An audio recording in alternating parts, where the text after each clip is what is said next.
अखिल भारतीय मराठा महासंघ दोडामार्ग यांच्या वतीने मराठ्यांचे नेतृत्व करणारे मनोज जरंगे पाटील यांच्या मराठा आरक्षण आंदोलनास जाहीर पाठिंबा देण्यासाठी आरक्षण अभ्यासक राजेंद्र निकम आणि जिल्हाध्यक्ष ॲडव्होकेट सुहास सावंत यांच्या मार्गदर्शनाखाली आज दोडामार्ग ते सिंधुदुर्ग नगरी ओरोस इथपर्यंत सिंधुदुर्ग जलसंपर्क यात्रा कार रॅलीचे आयोजन करण्यात आले होते। यामध्ये मोठ्या संख्येने मराठा बांधव सहभागी झाले होते। प्रतीक राणे, कोकण लाईव्ह ब्रेकिंग, दोडामार्ग।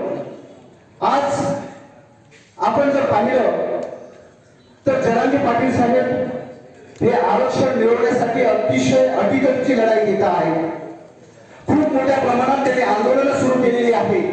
सरकारवर प्रचंड मोठ्या प्रमाणात त्यांनी दबाव आणलेला आहे आणि आता एकच शेवटचा झटका देण्यासाठी आणि आपल्या शासनाला जाग आणण्यासाठी आणि जरांगे पाटील साहेब जे मराठ्यांच्या आरक्षणासाठी आंदोलन करत आहेत त्या आंदोलनाला पाठिंबा देण्यासाठी, त्या पाठिंब्यासाठी जनजागृती करण्यासाठी आज आपण सिंधुदुर्ग अखिल भारतीय मराठा महासंघ आणि क्रांती मोर्चा सिंधुदुर्ग यांच्या वतीनं ही भव्य कार रॅली करतो आहोत। खरं तर भव्य कार रॅली म्हणताना थोडंसं भीती वाटते, कारण ज्या पद्धतीचं नियोजन आम्ही गेले कित्येक दिवस करतो आहोत, प्रत्येक मराठ्यापर्यंत पोहोचण्याचा प्रयत्न करतो आहोत, पण अजूनही कुठंतरी आपण कमी पडतो आहोत हे दिसणारं हे चित्र आहे। सावंत साहेबांना यायला थोडासा उशीर झाला। बऱ्याच जणांनी नाराजी व्यक्त केली, मीही नाराज होतो। मी वैभवला असं म्हटलं सुद्धा, सर वैभव आपल्या सोबत होता, फोन उचलत होता की वैभव आम्ही जाऊ का, पण हे फक्त तात्पुरतं होतं, राग नाही आहे, आपणही राग म्हणून घेऊ नका। पण मी आपल्याला जो उशीर झाला त्या उशिराकडे थोडंसं पॉझिटिव्हली बघण्याचा प्रयत्न केला। या दरम्यान माझ्या बऱ्याच मराठा बांधवांनी या ठिकाणी आपापली मतं व्यक्त केली आणि प्रत्येकाचं मत एकच होतं की मराठा पितुका मिळवावा, महाराष्ट्र धर्म वाढवावा। या समर्थांच्या उक्तीप्रमाणे आपण प्रत्येक मराठ्यापर्यंत पोहोचलो पाहिजे आणि ज्या आपल्या मागण्या आहेत, आरक्षणासारखी मागणी आहे, ती मागणी आपण पूर्ण करून शासनाकडनं घेतली पाहिजे आणि त्याच्यासाठी आपण ही रॅली करतो आहोत। मी जास्त वेळ घेणार नाही, बराच वेळ झालेला आहे, पण जाता जाता एकच सांगतोय की जेव्हा आपल्या माणसांचा पाठिंबा असतो ना, जेव्हा आपल्या माणसांचा पाठिंबा मिळतो तेव्हा आपले विचार आणि परिस्थिती हे दोन्हीही बदलतात आणि त्याचमुळे आज सावंत साहेब इथं आल्यानंतर आपल्यामध्ये जे चैतन्य निर्माण झालेलं आहे त्या चैतन्याचा फायदा घेऊन आपल्याला मराठ्यांची आजची मिळवूच, कारण आरक्षण आमच्या हक्काचं नाही, कुणाच्या बापाचं, आणि जेव्हा मराठा बनून होते त्यावेळी निश्चितपणे मराठ्यांना आरक्षण दिल्याशिवाय शासनाला सुद्धा स्वस्थ बसायला आम्ही देणार नाही। आज वेगवेगळ्या ठिकाणी प्रत्येक ठिकाणी आंदोलन होत आहेत, मोठ्या संख्येनं आंदोलन होत आहेत। शासनाला याची दखल निश्चितपणे घेतलेली आहे। जरांगे पाटील साहेब जिथं उपोषणाला बसलेले आहेत तिथं ते पाणी सुद्धा घेत नाही आहे, अन्न तर सोडाच ते अगदी औषधोपचार सुद्धा घेत नाही आहे। या क्रांती मोर्चाच्या वतीनं, अखिल भारतीय मराठा महासंघाच्या वतीनं आणि या कार रॅलीच्या वतीनं शासनाला एकच आम्ही त्याच्या निदर्शनास आणून देतोय, त्यांना आव्हान देतोय की जर जरांगे पाटलांच्या तब्येतीला बरोबर त्यांचं काही झालं तर मात्र हे शासन अस्तित्वात राहणार नाही, हे तुमच्या सर्वांच्या साक्षीनं शासनाला याची जाणीव करून देतो आहोत आणि इथेच थांबतोय। जय हिंद, जय महाराष्ट्र, जय जिजाऊ, जय शिवराय। आणि त्याच वेळी जरांगे पाटलांसारखं एक नेतृत्व हे मराठा समाजाला मिळालं आणि त्याच्यातनं पुन्हा एकदा मराठ्यांचं स्फुल्लिंग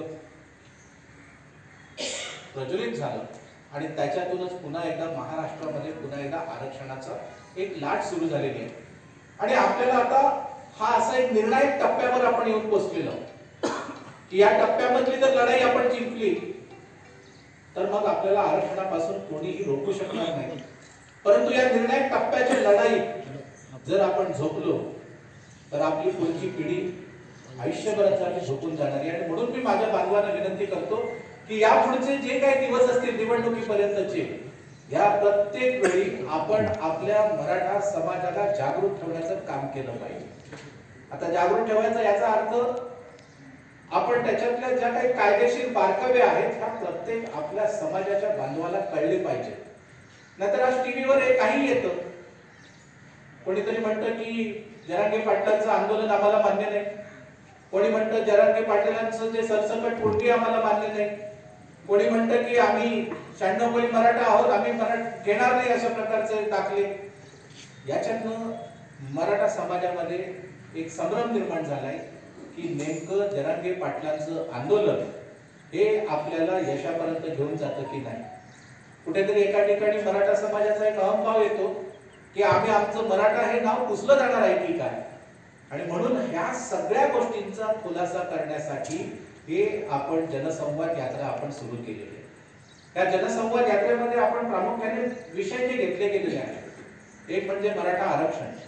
मराठ्यांवर होणाऱ्या अॅट्रॉसिटीजची संख्या वाढलेली आहे. जे रोस्टर बिंदू जे असतात त्याच्यावर होत असलेला जो घोटाळा आहे आणि त्याच्यामुळे मराठा समाजाला न मिळणाऱ्या नोकऱ्या आहेत, या सगळ्या गोष्टींचं आपण या ठिकाणी मार्गदर्शन आपल्याला करायचं आहे. आणि इथून जे घेतलेला मेसेज आहे हा आपण आपल्या गावामध्ये प्रत्येक ठिकाणी घ्यायचा आहे. आणि म्हणून मी या ठिकाणी पहिल्यांदा सुरुवात करतो की आपल्याला सगळ्यांना माहिती आहे 2018 सालामध्ये आपल्याला मराठा आरक्षणाचा कायदा संमत झाला आणि मराठा आरक्षण आपल्याला मिळालं. हे आरक्षण आपलं टिकलं नाही. त्याचं एक प्रमुख कारण होतं की देण्यात आलेलं आरक्षण हे 50% मर्यादा ओलांडणारं असल्यामुळे हे आरक्षण टिकलं नाही. आणि मुळातच आजही आपण आपल्या प्रत्येक मराठा किंवा सरकारमध्ये असलेले प्रतिनिधी सरकारचे आणि विरोधी पक्षात असलेले विरोधी पक्षाचे लोक यांचं प्रत्येकाचं म्हणणं आहे की आम्ही ओबीसीना धक्का न लावता मराठ्यांना आरक्षण देणार. म्हणजे एका ठिकाणी सुप्रीम कोर्ट आम्हाला सांगतोय की अशा प्रकारचं आरक्षण हे कायदेशीर ठरत नाही, पण तरी सुद्धा आमच्या मधल्या सरकारमधल्या आणि विरोधी पक्षाचे, मी दोन्ही लोकांना पेपर सागडीमध्ये मागतो, ह्या दोघेही सांगतायत की मराठ्यांना आरक्षण देऊ आम्ही, पण ओबीसीच्या टक्क्याला धक्का न लावता देणार आहोत. मी तुम्हाला प्रामाणिकपणे सांगतो, सर्वोच्च न्यायालयाचा निर्णय हा या देशाचा कायदा असतो आणि ह्या देशाचा कायदा सोडून हे सरकार कसं काय आपल्याला 50% वर आरक्षण देणार. आणि म्हणून या अशा प्रकारचं आरक्षण आपल्याला तिळमात्र मिळण्याची शक्यता नाही. दुसरी गोष्ट मी तुम्हाला सांगतो, जाणीवपूर्वक सांगतो की 2018 सालामध्ये कायदा केला त्यावेळी गायकवाड कमिशन नेमलं गेलं मराठ्यांचा सामाजिक आणि मागासलेपणा निश्चित करण्यासाठी. आणि हा सामाजिक आणि मागासलेपणा निश्चित करण्यासाठी प्रत्येक आयोगाला एक कार्यकक्षा ठरवून दिली गेली जाते. जशी आता मराठवाड्यामध्ये शिंदे कमिटी नेमली गेलेली आहे, याचा सुद्धा एक कार्यकक्षा ठरवलेली आहे. आपल्या गायकवाड आयोगाला दिलेली कार्यकक्षा ही होती की मराठ्यांना अपवादात्मक परिस्थितीमध्ये आरक्षण देता येतं का. आता अपवादात्मक परिस्थितीमध्ये आरक्षण देता येतं का याचा अर्थ असा आहे की कोणत्याही सरकारची मानसिकता नाहीये की मराठ्यांना 50%च्या आतमध्ये आरक्षण द्यायचं आहे. त्याच्यामुळे सरकार आजही बोलतोय, सर्वोच्च न्यायालयाने निकाल दिला तरी सुद्धा हीच भाषा बोलतोय की मराठ्यांना आम्ही 50%च्या बाहेरच आरक्षण देणार. असं आरक्षण मिळणं आपल्याला आजच्या घडीला काहीच तुम्हाला मिळालं पाहिजे तर तुमचं असलेलं आरक्षण सुद्धा जाऊ शकतं. याची कायदेशीर परिणामाची माहिती आपण आपल्या जवळच्या ओबीसी बंधूंना द्या. कारण ही सगळी मंडळी आमच्या बरोबर देवस्थानामध्ये आमच्या बरोबर काम करतात. ही सगळी बाला बलुतेजरामधले जे सगळे असतील, सोनार असतील, नावी असेल, परीट असेल, ही सगळी मंडळी आमच्या बरोबर देवस्थानामध्ये खांद्याला खांदा लावून काम करतात. ही आमच्यापासून कोणी वेगळी नाहीये. त्याच्यामुळे आपली जबाबदारी आहे की त्यांना जाऊन समजावून सांगा की हे असं खरं वस्तुस्थिती आहे. त्याच्यामुळे उगीच कोणीतरी येईल आणि सांगेल तुम्हाला की आम्ही काहीतरी ओबीसी महासंघ काढतोय, आम्ही ओबीसी हे करतो, आम्ही ओबीसी ते करतो. कारण आपल्या जिल्ह्यामध्ये सुद्धा काही लोकांना राजकीय महत्वाकांक्षा असलेले काही लोक आहेत, हे अशा प्रकारे भडकवण्याचे उद्योग हे आपल्या जिल्ह्यामध्ये पण करतायत. पण आपली जबाबदारी आपल्या बांधवाला समजावून सांगायची, आपल्या लहान भावाला गावातल्या की हे खरं नाहीये, वस्तुस्थिती ही अशी आहे. राहिला दुसरा प्रश्न जरांगे पाटलांच्या आंदोलनांमध्ये कुणबीचा विषय, कुणबी संदर्भामध्ये, त्याच्या संदर्भात सुद्धा आपल्याला सुप्रीम कोर्टाच्या पुन्हा निकालाकडे आपल्याला गेलं पाहिजे. कारण सुप्रीम कोर्टाने म्हटलं की मराठा समाज हा पुढारलेला आहे. राज्य मागास आयोगाचा जो कायदा आहे त्या कायद्यानुसार एकदा एका जातीचं सर्वेक्षण झालं तर पुन्हा 10 वर्ष असं सर्वेक्षण करता येत नाही. आपलं 2018 मध्ये झालंय. मग 2018 नंतर आपल्याला कधी आपलं सर्वेक्षण होऊ शकतं? परवाच मुख्यमंत्री म्हणाले की आम्ही सर्वेक्षण करू. हे आजच्या घडीला कायदेशीर होणार नाही. हे शृंखला लक्षात घ्या. या लोकांना आपल्याला आरक्षण द्यायचं नाही म्हणून मग ते काय सांगतात पुन्हा चला आम्ही पुन्हा सर्वेक्षण करतो वगैरे वगैरे वगैरे अशा प्रकारच्या घटना चालू आहेत. आणि त्याच्यामुळे आज आपल्याकडे पर्याय कुठला राहतो? आज आपल्याकडे पर्याय राहतो की कुणबी समाजाचं जर आपण सर्टिफिकेट घेतलं तर आपल्या समाजाला कायदेशीर आरक्षण मिळतं. कारण कुणबी ही जात ऑलरेडी शासनाच्या दरबारी 1967 सालापासून ही इतर मागासवर्गामध्ये गेलेली आहे. त्याच्यामुळे त्याचं फेर सर्वेक्षण होणार नाही. त्याच्यामुळे आपल्याला कुठल्याही आयोगाची सर्वेक्षणाची आरक्षण मिळण्यासाठी गरज नाही. आता तुम्ही म्हणाल आम्ही कुणबी आणि मराठे याच्यामध्ये फरक नेमका काय? मी तुम्हाला आजही सांगतो की मराठा हा प्रांतवाचक शब्द आहे. म्हणजे आपल्या राष्ट्रगीतामध्ये सुद्धा पंजाब सिंध गुजरात मराठा, पंजाब प्रांत आहे. पंजाब ही काही जात नाहीये. गुजरात प्रांत आहे ही काही जात नाहीये. सिंध प्रांत आहे ही काही जात नाहीये. मग मराठाच हा शब्द त्या राष्ट्रगीतामध्ये जातीच्या संदर्भामध्ये येऊ शकत नाही. तर तो शब्द मराठा हे असा ध्वनित करतो महाराष्ट्रात राहणारे ते सगळे मराठा. म्हणजे तुम्ही जर कधी जुन्या काळातले जर कोणाचे मागासवर्ग इतर मागासवर्गांचे जर कधी दाखले बघितला शाळेंचे हिंदू मराठा न्हावी, तुम्ही कधीतरी माळी लोकांचे कधीतरी बोर्ड बघा. मुंबईमध्ये आजही आहे त्यांच्या काही संस्था हिंदू मराठा माळी. म्हणजे हे जर आमच्यापासून जर वेगळे होते किंवा मराठा हा शब्द जे ते लावत होते हे शब्द ह्या मराठा प्रांताच्या अनुषंगाने हे सगळे लावत होते. ते काय आमच्या जातीचा त्यांचा काही संबंध नव्हता. आणि त्यामुळे आपण ओबीसी मध्ये कुणबी आहोत की नाही हा मुद्दा येतो.